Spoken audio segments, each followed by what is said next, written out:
Hi everybody! I'm out here today with Maple. We're on a walk and we're looking for signs of early spring. Maybe you've seen some greens that look like this starting to pop up in your yard or in a park. Wonder if you can guess which flowers these greens are about to sprout. A great early spring flower. These are even closer to being ready. I bet these will open within the next few days.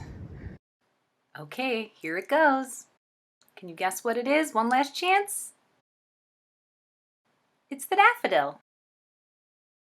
Daffodils are helpful not just because they bring us some cheer in late winter when we're dying to see some color, but also because they provide a food source for pollinators, for early spring pollinators, which in turn helps fruit trees produce more fruit. Here's another early spring flower.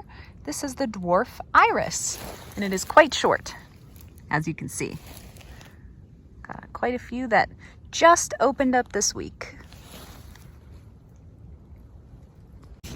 Here's another short, early spring flower, one of my favorites. It's the crocus. And here's the crocus's fall blooming cousin, the saffron crocus. If you've ever eaten a dish made with saffron, then you've eaten the stigma of a crocus flower. Each flower only produces about 3 stigmas per year. It takes about 4,000 blooms to make 1 ounce of this spice. So it's easy to understand why saffron is the most expensive spice in the world. Okay, one last super early spring flower. This is perhaps the earliest of all. It was the first to come up in my garden. And this flower is called the hellebore. Its name means that it's poisonous, which it is. You don't want to eat it, but it's beautiful to look at and it can help pollinators as well. It looks kind of sad with all of its heads drooping down, but that's actually how it's supposed to look.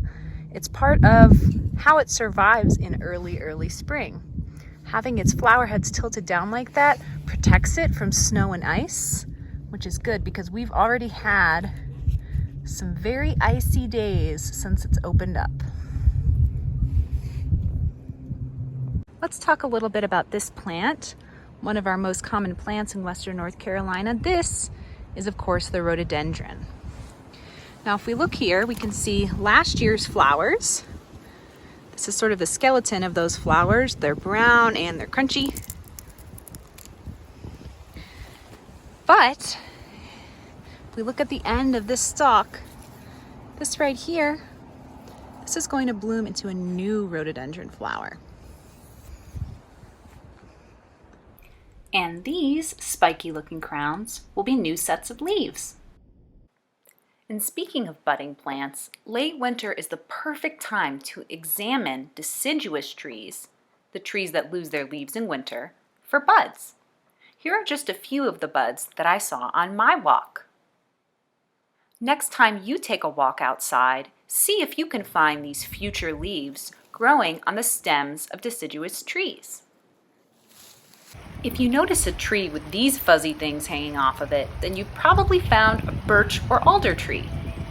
Those dangly fluffs are called catkins, and catkins are actually flowers without petals. Many trees with catkins rely on wind pollination, so petals would just get in the way.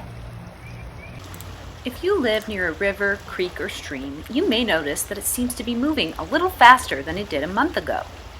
In winter, some water in the mountains becomes frozen and stays put. When warm spring days melt the ice, it comes roaring back down and our streams and rivers become deeper and faster. And last but not least, my absolute favorite change that comes when spring is on the way. Sunshine! More sunshine, warmer days, and longer days are on the way.